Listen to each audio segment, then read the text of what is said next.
Praise the Lord. Welcome to showers of blessing. దేవుని కృపలో భద్రపరచబడి నూతన దినంలో ప్రవేశించాం. ఈనాటి దేవుని వాగ్దానం, నాకు బలము ధరింపచేయువాడు ఆయనే, నన్ను యథార్థ మార్గమున నడిపించువాడు ఆయనే. It is God who arms me with strength and keeps my way secure. 18వ దావీదు కీర్తన 32వ వచనం. Praise God. ఈ నూతన దినములో దేవుడు మీ కొరకు సిద్ధపరిచిన ప్రతి దీవెన ఆకాశపు వాకిళ్ళ విప్పి మీ మీద కృంభరించును గాక. మరి ఒక నూతన దినాన్ని ఆరంభిస్తున్న నేపథ్యంలో ప్రేమ కలిగిన వాగ్దానము ద్వారా దేవుడు మనల్ని దర్శిస్తూ ఉన్నాడు. ప్రియ దేవుని జనాంగమా, ఒక సైనికుడు యుద్ధ రంగానికి వెళ్ళినప్పుడు ఒట్టి చేతులతో వెళ్ళడు కదా. శత్రువుల బాణాలు తనను తాకకుండా శరీరం అంతా ఒక బలమైన కవచాన్ని ధరించి వెళ్తాడు. మరి ప్రతిరోజు మనం ఎదుర్కొనే జీవన పోరాటంలో మనకున్న కవచం ఏమిటో దావీదు మహారాజు తన జీవితంలోని శోధనలన్నిటినీ జయించిన తరువాత ఒక గొప్ప రహస్యాన్ని బయటపెట్టాడు. నాకు బలము ధరింపచేయువాడు ఆయనే. దేవుడు మనకు కేవలం కొద్దిగా బలాన్ని ఇవ్వటం లేదు సుమా, ఆ బలమునే ఒక కవచంలా మనకు ధరింపచేస్తూ ఉన్నాడు. అంతేకాదు సుమా, ఈ లోకపు వంకర దారుల్లో మనం పడిపోకుండా యథార్థ మార్గములో ఆయనే మనల్ని నడిపిస్తూ ఉన్నాడు. ఆ దైవిక శక్తిని, ఆ నడిపింపును మన అనుదిన జీవితాల్లో ఎలా పొందుకోవాలో ఈ ఉదయకాల ధ్యానములో మనం తెలుసుకుందాం. చివరి వరకు చూడండి. చివరిలో మీ బలహీనతలన్నీ తొలగిపోయి దేవుని శక్తి మీపై ఆవరించాలని ప్రత్యేకమైన ప్రార్థన మనం చేయబోతూ ఉన్నాం. ఈ 18వ దావీదు కీర్తనను దావీదు ఎప్పుడు రాశాడో తెలుసా?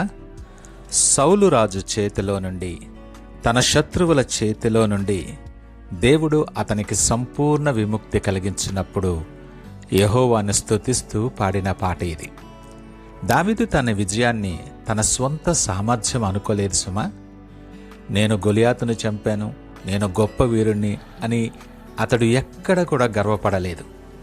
నాకు బలము ధరింపచేసింది దేవుడే, నా మార్గాన్ని నిష్కళంకం చేసింది దేవుడే అని కృతజ్ఞతతో ఒప్పుకున్నాడు. మన జీవితంలో కూడా విజయాలు వచ్చినప్పుడు ఈ తగ్గించుకునే మనస్సు మనకు చాలా అవసరం. ఈ వాక్యాన్ని, ఈ వాగ్దానాన్ని లోతుగా విశ్లేషణ చేస్తూ దేవుడు ధరింపచేసే బలములో ఉన్న అద్భుతమైన లక్షణాలు మనం నేర్చుకుందాం. మొదటిది, బలమును కవచంగా ధరింపచేయటం. గర్డింగ్ విత్ స్ట్రెంగ్త్. బైబిల్ మూల భాషలో బలము ధరింపచేయటం అంటే నడుముకు గట్టిగా బెల్ట్ కట్టడం లేదా కవచం తొడగటం అని అర్థం. బట్టలు లూజుగా ఉంటే పరిగెత్తడం కష్టం.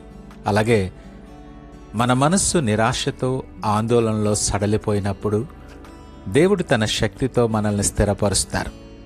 నీవు ఒంటరిగా పోరాడలేవు కూడా. దేవుని శక్తి నిన్ను చుట్టుముట్టి ఉంచుతుందని మనం గ్రహించాలి. రెండవదిగా, యథార్థ మార్గం. Making my way perfect. ఈ లోకంలో ఎటు చూసినా అవినీతి, అబద్ధాలు, కపటం, వంకరదారులు కనిపిస్తాయి. కానీ దేవుడు తన బిడ్డలను యథార్థ మార్గమున, అంటే పర్ఫెక్ట్ బ్లేమ్లెస్ వే, ఇందులో నడిపిస్తాడు. యథార్థముగా నడుచుకునే వారికి దేవుడు ఏ మేలు చేయక మానడని లేఖనం మాట్లాడుతుంది. నీవు నీతిగా జీవిస్తూ ఉన్నప్పుడు లోకం నిన్ను తక్కువ చేసి చూడొచ్చు, హేళన చేయొచ్చు. కానీ దేవుడు నిన్ను ఉన్నతమైన స్థలాలలో నిలవబెడతాడు. మూడవదిగా, జింక కాళ్ల వంటి వేగం. ఈ వచనము తర్వాత దావీదు అంటాడు కదా, ఆయన నా కాళ్లను జింక కాళ్ల వలె చేయుచున్నాడు అని. మీకు తెలుసా, జింక కొండలు, గుట్టల మీద ఎంతో వేగంగా బ్యాలెన్స్ తప్పకుండా పరిగెడుతుంది. దేవుడు నీకిచ్చే బలం ఎలాంటిదంటే, జీవితంలో ఎన్ని ఒడిదుడుకులు, కఠినమైన పరిస్థితులు, అనానుకూల నేపథ్యాలు ఎదురైనా నీవు పడిపోకుండా నిలబడేలా చేస్తుందని గ్రహించు. ఈ మాటలు వింటున్న ప్రియ దేవుని జనాంగమా, ఒక నిమిషం నిశ్శబ్దంగా మీ హృదయాన్ని పరీక్షించుకోండి. మీరు చేసే పనులలో మీ స్వంత తెలివితేటలను, మీకున్న ధనాన్ని, పలుకుబడిని చూసి అతిశయపడుతున్నారేమో. లేదా కొద్దిగా కష్టం రాగానే నా వల్ల కావటం లేదని చేతులెత్తేస్తున్నారేమో. మనకు దేవుని శక్తి మీద కంటే మన స్వంత శక్తి మీద నమ్మకం ఎక్కువైనప్పుడే మనం అహంకారంలో పడతాం, లేదా ఒక తీవ్రమైన నిరాశలోనికి జారిపోతాం. మన మానవ బలహీనతలను సాతాను ఆసరాగా చేసుకొని, అవకాశంగా తీసుకొని మనల్ని కృంగదీస్తున్నాడు. ఆ స్వశక్తి నమ్మకాన్ని ఈ దినమే విడిచిపెట్టడానికి సిద్ధపడు. అపోస్తులైన పౌలు మాట్లాడినట్లు, నేనెప్పుడు బలహీనుడనో అప్పుడే బలవంతుడను అని. ఎందుకంటే మన బలహీనతలో దేవుని శక్తి సంపూర్ణమవుతుంది. ప్రభువా, నా స్వంత బలం ఏపాటిది, నీ శక్తినే నాకు కవచంగా ధరింపచేయని ప్రార్థన చేయండి. ఈరోజు మీకున్న బలహీనతలు చూసి చింతించటం ఆపేయండి. ఈ ఉదయకాల సమయం దేవుడు మనతో మాట్లాడుతున్న వాక్యాన్ని విశ్వాసముతో పలకటం ఆరంభించండి. నాకు బలము ధరింపచేయవాడు నా దేవుడే. ఆ దైవిక శక్తి మీ శరీరాన్ని, మీ మనస్సును నూతన బలముతో నింపటం మీరు అనుభవిస్తారు. ప్రియదేవుని జనాంగమా, దేవుడే మీకు నూతన బలాన్ని ఇచ్చి మీ మార్గాలని సరళము చేస్తాడని మీరు నమ్ముతూ ఉంటే, ఇప్పుడే మీ కామెంట్ సెక్షన్లో the Lord guards me with strength అని టైప్ చేయండి.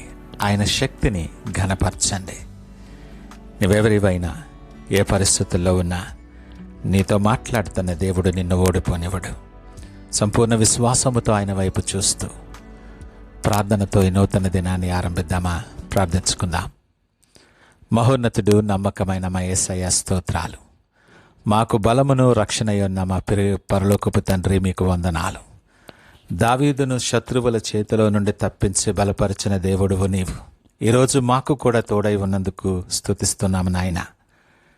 ఈ సందేశము వింటున్న నీ బిడ్డలలో ఎవరైతే శారీరకంగా, మానసికంగా, ఆత్మీయముగా అలసిపోయి ఉన్నారో వారందరినీ ఇప్పుడే నీ నూతన బలాంతో నింపి నీ బలమును కవచముగా ధరింపచేయమని ప్రార్థన చేస్తున్నాను. వారి అడుగులు తడబడకుండా, వారి పాదములు తొట్రులకుండా నీ యథార్థ మార్గములో వారిని నడిపించమని, వారి జీవితాల్లో ఉన్న ప్రతి వంకర మార్గాన్ని సరళము చేసి మీరే మహిమ, ఘనత, ప్రభావాలు పొందుకోమని, సకల మహిమ, ఘనత, ప్రభావాలు మీకే ఆరోపిస్తూ యేసు పరిశుద్ధ నామమున అడుగుచున్నాం తండ్రి. ఆమేన్. God bless you.